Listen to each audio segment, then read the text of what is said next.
Now today you find me at Fabulously French at the Motorist, and you would kind of expect to be a few quirky oddball cars, and they don't tend to come any crazier than a Citroen CX. Now these were a little bit unusual even when they were new, but this car, wow, the paint on it alone is unreal, and depending which side of the car you're at as well, it looks a different colour. It can look purple and green from one side, it can look a really vibrant yellowy orange, sort of almost gold from the other side. In here as well we've got this sort of a, well, it's like a chestnutty sort of colour, probably the closest match. Got a bit of red piping around here as well.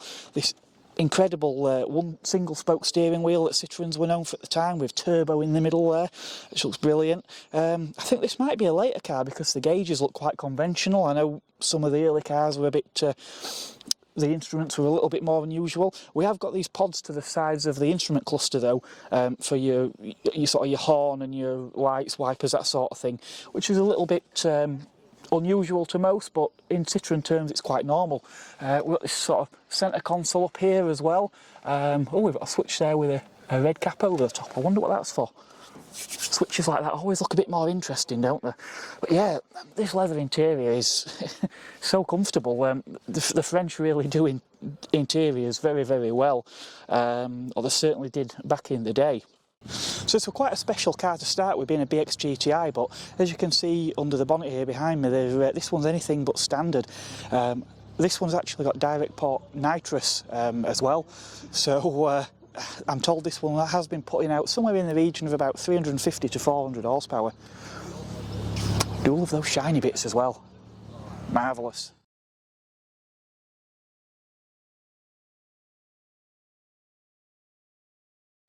Now I'm a big fan of Renault 5s, or the Super 5 as these Mark IIs were known in some markets. I've had one myself, but sadly never a GT Turbo like this one. It's really nice in grey. This one's slightly modified, but a lot of them were. We've got the twin headlamps, for example, a lot of coloured hosing under there as well. Now this is a what's known as a Phase 2 car, so I think these produce slightly more power, not a lot. I think these also had some sort of cooling on the turbo as well. I think that was one of the issues with the Phase 1 cars. Ordinarily you would be able to tell them apart by the wheels, although this has got aftermarket wheels on. The colour coding, not all Phase 1s were fully colour coded like these are, and there were other slight differences in the design of the bumper. Again, Phase 1s would have sort of little louvers down here as well, and I don't think they had the little boot spoiler. Slightly different interior trim as well, but again, no real major change. So I'm with Roy, who's the owner of this fantastic Phase 2 5 GT Turbo. Morning, Roy. Morning. So tell me, how did you come to own this car? About 16 years ago, after having a few other Renault 5s, I'd moved house, had a garage, needed another one. Found this as a non-runner in Kent, brought it back up to Manchester, and I've had her ever since. Yeah. Obviously, I mean, I remember I had a Renault 5 myself back in '99, but I'd grown up around them. Sadly, I never had a turbo. I couldn't have insured a turbo, but late 90s were the sort of that max power era, and these were, well, they were very popular, weren't they? Yeah, very. And I know, obviously, again, a lot of young drivers couldn't insure them, so they probably weren't as common as, say, something like a Vauxhall Nova. But anyone who had the means, these cars, I mean, I think the standard, they put out about 120 horsepower, but yeah, 120. They're quite tunable, aren't they? Very. Yeah. I've fitted fuel injection to this. It was mapped at EFI parts, we managed to get up to 220 brake. Runs 25 PSI a boost, and just a nice little fun track toy. Yeah. Do you find it quite laggy? Because I know they were known, even in standard trim, for being a bit laggy, weren't they? No, because it's running the fuel injection. It's give it like a new lease of life. Yeah. So any future plans for this car? Not at the moment. Probably just get it wrapped, because the bodywork's showing its age in places. There's a few little dinks and scratches. Yeah, I did spot that, but then they're a work in progress. They're never finished, are they? No. Oh dear me, they're not easy to get in over, are they? Right, wow. Back in a Renault 5 after probably 20 odd years since I last sat in one of these. Obviously this car is used on tracks, so the driver's seat has got this this OMP bucket seat, which does take a little bit of climbing over, I must admit. Passenger seat though is this original. I do like this this original trim with this red pattern on. There was a Raider model as well that came towards the end. I think they had the same cloth but with a blue pattern to match the dark blue paintwork and the blue paint on the alloy wheels. A few things I have noticed, so that red carpets look pretty original. This red gator I don't think is. This centre console here of note is actually looks to be a phase 1 centre console. Now the reason I know that is that the phase 1s have this doubled in setup with the electric window switches up at the top. Later cars had a slightly different design, so you had the standard singled in radio and then you had a separate piece that sat a little bit lower with your switch gear in. So I'm not sure why Renault changed them. I do think this is probably a better setup. So the factory clock's gone, but we've got another boost gauge in here now. The standard instruments do include a boost gauge, but yeah, this is a bit plusher than the Renault 5s I had. Mine was only a TL, so I didn't get things like these dash top centre air vents. So by comparison, this is complete luxury. We've also got the these door cappings as well. We've got fabric on the doors and these plastic door cappings, where mine just had plastic trim with bare metal up at the top here. What else have we got in here? A lot more auxiliary gauges up here as well. Back in the 90s, when everyone were reading max power, these were quite a common thing, everyone sticking these gauges on. Any younger viewers, you've probably seen this sort of thing in films like Fast and Furious. But yeah, centre console up at the top with where you would have map lights and things, and a glove box as well. Again, not all Renault 5s came with this sort of equipment. Oh, that's wonderful. So I love we've got this 3-spoke steering wheel as well, this leather wrap steering wheel. These are a really nice, quite a popular addition as well, that people used to sometimes put on lesser models. And again, this instrument cluster, mine only had a speedometer and a fuel gauge, that was it. But this one's got 140 mile an hour speedo, then you've got your fuel gauge, your temperature and oil gauges there, rev counter to the right hand side, and then in the bottom of there we've got the turbo gauge. Now I'm quite excited to see this car here. I was actually hoping one of these would turn up today. I kind of fell out of love with modern cars a little bit a few years ago, but this is one exception. We've got an Alpine A110, styling a lot like the original A110, but there's a few differences. So for example, the original car was often known as a French 911 because it had its engine rear mounted. These cars, the engine's actually mid-mounted, and we've got a 1.8 litre turbocharged engine, which I imagine is probably derived from that in the RS Megane. Now, transmission-wise, sadly there's no manual option, which I would have liked a manual. They've done a manual in the Megane, so I would have liked to have seen one in here, but we've got a 7-speed dual clutch system in this car. We've also got some touchscreens in there, which I'm not a fan of, but again, that's just modern cars for you. But in every other way, I really, really like these. Seats are absolutely gorgeous in there. I've had a quick chat with the owner. He says it's a very comfortable car to cruise in. Even with these fairly large wheels on, we've still got a little bit of tyre profile there. Part of the key to that is probably the weight of this car, because these have actually been described as being more Lotus than a Lotus, because I think these actually weigh in at somewhere in the region of 1,100 kilos, which for a modern car like this, with all the modern safety devices, and quite a few creature comforts, I will say as well, that is exceptionally good. It's not much heavier than my 97 Megane Coupe, in all fairness. So yeah, if I could quite spring to the sort of 50 grand that you're looking at now to get into an entry-level one of these, or if you want an A110S or a GT, you're probably looking at nearer to 60,000. I could possibly be tempted by one of these. Now, another thing is these cars are going to be very exclusive, certainly a lot less common than, say, a Porsche Boxster. And I actually had a look. I thought, I wonder if there's any second-hand ones about, and I wonder what they're fetching. I managed to find two. Just two cars, and the price that there was up at was somewhere in the region of what a new car would be anyway. So yeah, if you're looking for a car to enjoy and potentially an investment, Alpine A110 could be for you.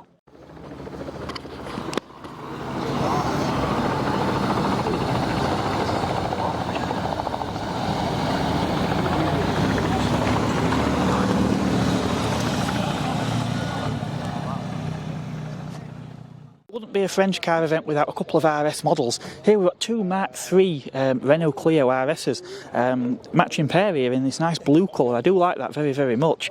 Now, notable thing about the Mark III is these are the last of the normally aspirated 2-litre models.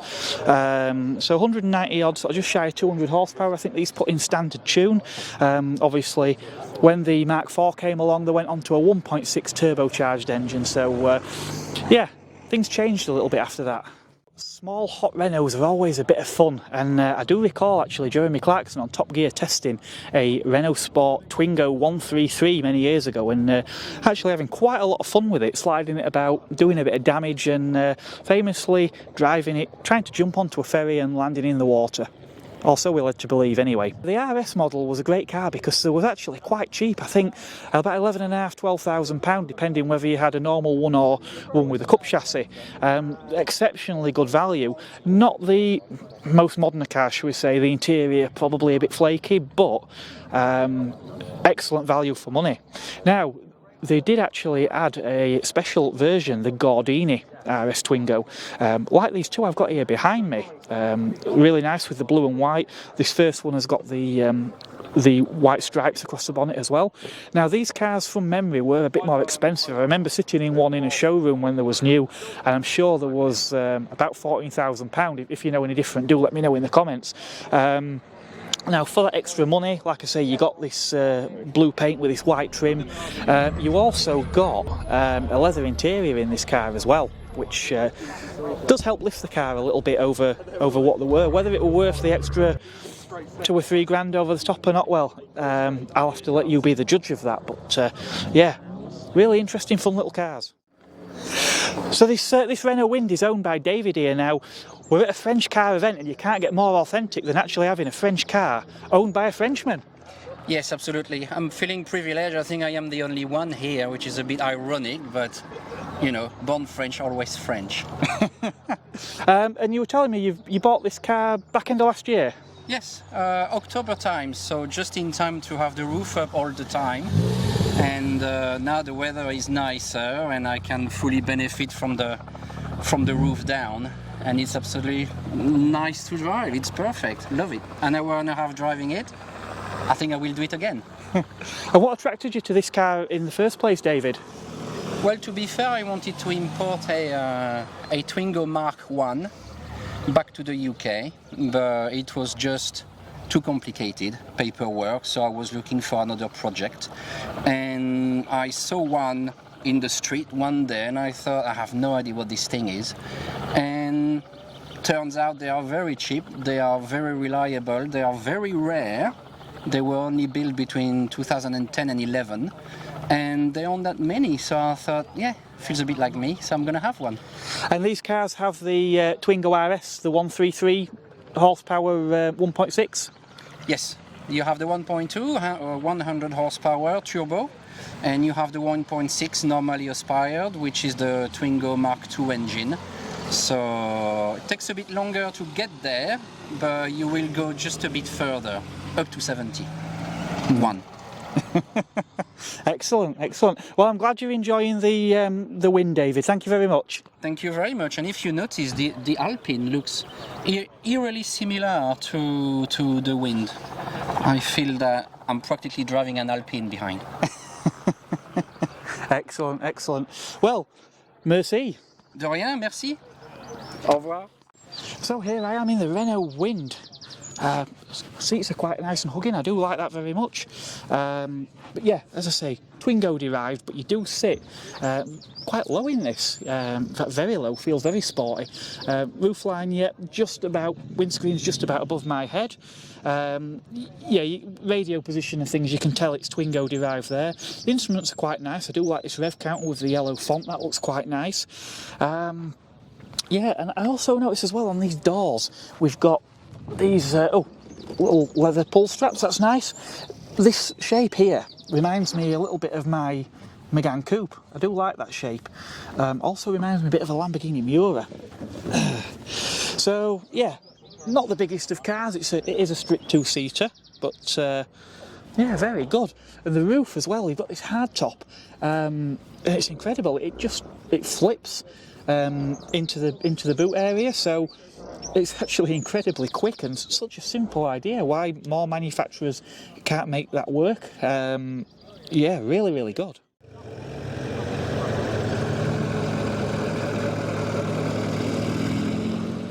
We all do love a Peugeot 205, especially when it's a GTI, and this particular one behind me is a 1.9. So the 1.9s, we had these larger 15-inch wheels. You also get the 1.9 badge on the back, just to tell everyone that you've got the 1.9. This one, again, looks to have been fettled a little bit. We've actually got this cam cover here with 16 valve on. Now, they did do, towards the end, some 16 valve versions. Whether this was originally one of those or not, it could be. It's on a J registration, so possibly one of the later cars, or whether it's been done later in its life, I don't know, but it really does look in fantastic condition. A lot of cars do look good on camera, but I can honestly say, in person, close up, this car does look very good indeed. Now, Citroen and Peugeot have been tied in for quite a number of years, and one of the products of this was the Citroen Saxo. Now, the Saxo was derived from the Peugeot 106, Saxo coming a little bit later. This particular car next to me is a facelift, which you can tell by the headlights and the bonnet mostly. I don't think there was much other change. Now, these were incredibly popular in the late 1990s, especially the VTR and VTS models. VTR in particular, because they were the 8-valve 1.6, a little bit more insurable. This particular one next to me though is a VTS, which means it's a 16 valve. So this was the top of the tree as far as Saxo speak go. But again, they're starting to become quite a bit rarer now, when you consider how incredibly popular these cars were back in the day. And of course the fun doesn't stop there, because we've got lots more exciting models, like a pre-facelift Renault Sport Clio 172. Again, you see a lot of facelift cars about now, but you don't see many of these pre-facelift models. Quite curious about this yellow, and I'm not sure if that is actually a standard colour or not. I honestly do not remember them being in this colour, particularly this shade of yellow. The wheels as well, not the original factory wheels, but again, a Phase 1 Clio RS is quite a rare thing. Now, something that's very much me is a big Renault, and this is one of the better big Renaults, because this is a Safran. Now, I've had the Laguna, which was a sort of Mondeo competitor, shall we say. The Safran, though, this was the sort of company director's car, much heavier than a Laguna. A lot shared with Volvo, so you've got a Volvo engine in there, 5-cylinder 2.5 litre engine with a 5-speed automatic. This is a facelift car, so we've got the larger grille and different headlamps as well, with this sort of grey surround. I do quite like those. Well, understandably, this video is running on a little bit, so I'm going to end part 1 round about here. Before we do, though, take a look at this fantastic DS21, one of a couple of DSs that are here today. We've got this lovely sort of dark, sort of a caramelly colour interior. Really nice. Works very well with this grey paint. These are an incredibly advanced car for the time. In fact, Charles de Gaulle apparently escaped with 4 tyres shot out. Also, you can drive one of these on 3 wheels, which I have actually seen done in a Hubnut video. So, yep, you can raise the suspension, take a wheel. You can change a wheel, I believe, as well, without using a jack, which is quite interesting. But yeah, lots of interesting features. Headlamps that turn. Again, this is a car from the 1950s. We've got this fancy hydropneumatic suspension and headlamps that turn. Just a few incredible quirky features of these cars.